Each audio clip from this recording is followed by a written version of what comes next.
дар мавҷ барномаи иттилоотии хабар.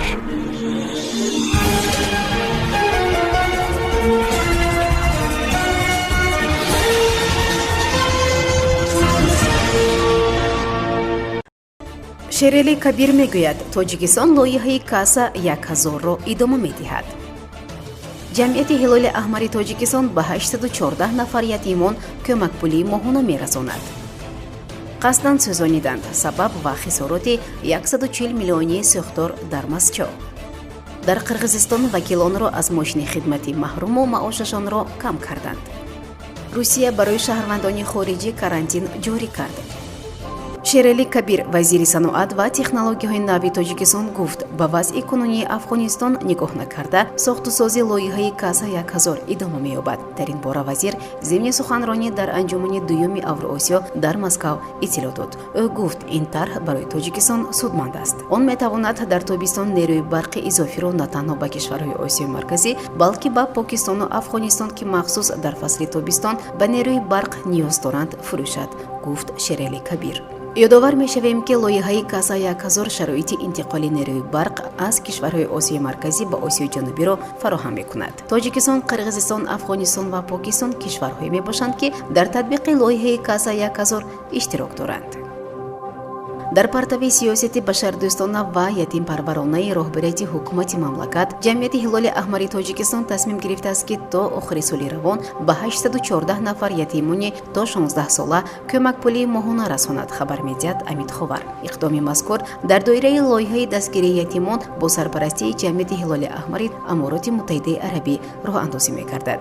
дар асоси созишнома ҳамкорие, ки миёни ҷамъияти ҳилоли аҳмари Тоҷикистон ва ҷамъияти ҳилоли аҳмари Амороти Муттаҳидаи Араб ба имзо расидааст, ба ҳар ятим дар як моҳ 180 дирҳами Амороти Муттаҳидаи Арабӣ бо дар назардошти қурби асъори миллӣ дар рӯзи пардохт, яъне аз рӯи қурби асъори миллӣ ба ҳолати 1 декабри соли 2021 553 сомониву 42 дирҳам кӯмакпулӣ муқаррар шудааст. маблағи кӯмакпулӣ тавассути Бонки давлатии амонатгузории ҷумҳурии Тоҷикистон Амонатбонк ба суратҳисоби ятимон интиқол дода мешавад. рӯйхати ятимон, ки дар тарбияи хешовандони наздик қарор доранд, аз ҷониби ҷамъияти ҳилоли аҳмари Тоҷикистон дар мувофиқа бо мақомоти иҷроияи ҳокимияти давлатии маҳаллӣ ва муроҷиати шаҳрвандон бо назардошти шароити моддии онҳо тартиб дода шудааст.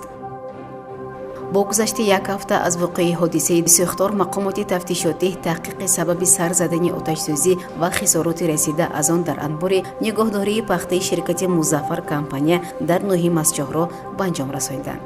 манобеи наздик ба таҳқиқи ҳодиса гуфтанд, ки кори гурӯҳи созмонёфта таҳқиқи сабаби сар задани оташсӯзии анбори пахта дар ноҳияи Масчоҳ наздик ба анҷомёбист ва қарор аст ба наздикӣ расман ба мақомоти дахлдор ироа шавад. як манбаи муътамад аз раёсати сӯхторнишонии вилояти Соғд дар суҳбат ба Спутник Тоҷикистон гуфт, дар 70% хулосаи комиссияи тафтишотӣ сабаби ҳодисаи сӯхтор амдӣ арзёбӣ шудааст.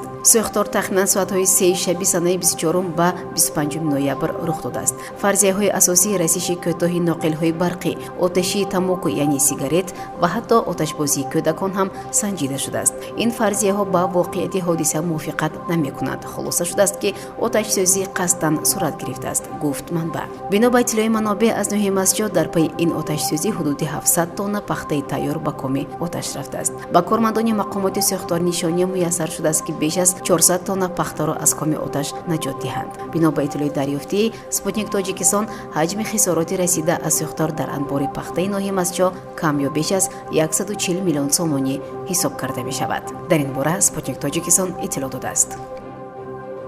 Содир Ҷабборов, президенти ҷумҳурии Қирғизистон, фармон дар бораи тадбирҳои беҳинасозии хароҷоти буҷаи ҷумҳуриявӣ, боло бурдани самараи истифодаи маблағҳои буҷа аз ҷониби мақомоти давлатӣ ва маҳаллиро имзо кард. ба иттилои Спутник Қирғизистон, ин фармон маҳдудиятҳоеро барои вакилони парлумони ин кишвар пешбинӣ мекунад.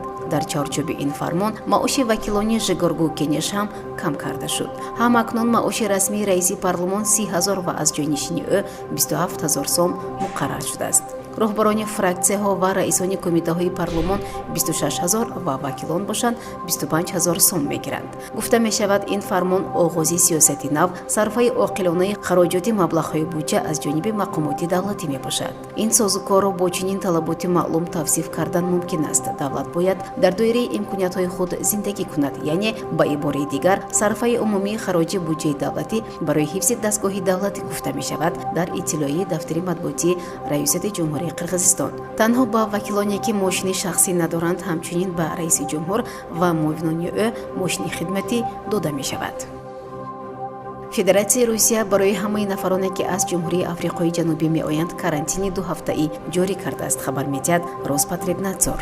илова бар ин шаҳрвандоне ки аз қаламрави кишварҳои ҳаммарз бо африқои ҷанубӣ вориди русия мешаванд 14 рӯз бояд хонанишинӣ кунанд. ин гуна одамон хеле каманд. тибқи маълумоти агентии федералии сайёҳӣ ва вазорати корҳои хориҷии мо чанд сад нафаре ҳастанд ки дар африқои ҷанубӣ қарор доранд, гуфт Анна Попова, сардори хадамоти федералии назорат бар ҳифзи ҳуқуқи истифодабарандагон. ба гуфтаи ӯ чунин тадбир бо панҷшавии штамми омикрони коронавирус алоқаманд аст. ҳоло дар фурудгоҳи русия барои шаҳрвандоне ки аз давлатҳои хатарнок меоянд ташхиси коронавирус роҳандозӣ шудааст. барномаи иттилоотии хабар аз рӯйдодҳои Тоҷикистон, минтақа ва ҷаҳон огоҳ бош.